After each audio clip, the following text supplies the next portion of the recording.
Hello guys, আসসালামু আলাইকুম। তো আসলে দীর্ঘ একটা শোক আমাদের দেশে একটা ছিল। এতগুলো বাচ্চা মারা গেল, অনাথ শিশু। এরকম একটা ভুল জায়গায় একটা বিল্ডিং বানিয়ে স্কুলদেরকে পড়ানো হতো, ঝুঁকিপূর্ণ একটা এরিয়াতে। কতগুলো শিশু মারা গেল, এই দায়ভার কে নেবে? এখন আমাদের দেখা গেল যে এই যে একটা দুর্ঘটনা ঘটলো, এতগুলো শিশু মারা গেল, দেখা যায় যে লাশ চিহ্নিত করতে পারছে না, দেখতেই পারছে না। তো আমি মনে করি যে আইডি কার্ডের পিছনে বাবা মায়ের নাম্বারটা দেওয়া উচিত অন্তত।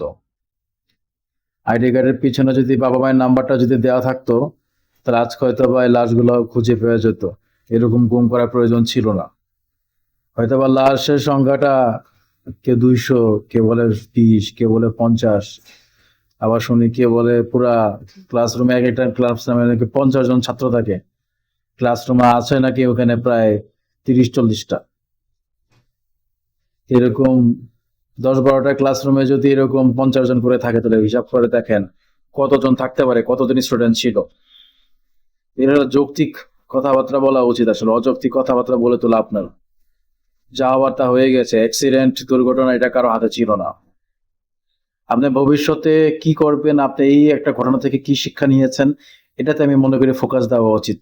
বাংলাদেশের সমস্যা হচ্ছে, আপনারা যখন যে কথা আছে না যে prevention is better then cure, তো ঘটনা ঘটার আগে আমরা যদি সেটা পূর্ব প্রস্তুতি নিয়ে রাখতাম বা রাখি, তাহলে কিন্তু এই ঘটনা কিন্তু ঘটতো না, বা ঘটার কোনো সুযোগও নাই। বাংলাদেশের মানুষের টনক নড়ে তখনই যখন কোনো একটা ঘটনা ঘটে যায়, তখনই বাংলাদেশের মানুষের টনক নড়ে। এর আগে তারা কোনো সচেতনতা বলতে কিছু নাই, সাবধানতা বলতে কিছু নাই।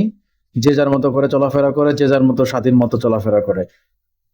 সো আসলে আমি মনে করি যে যে কোনো পরিস্থিতি সামাল দেওয়ার চেয়ে আমি মনে করি এটা কখনো যেন নাই ঘটে, এরকম করে আমাদের সবসময় সিদ্ধান্ত নিয়ে কাজ করা উচিত। ধন্যবাদ।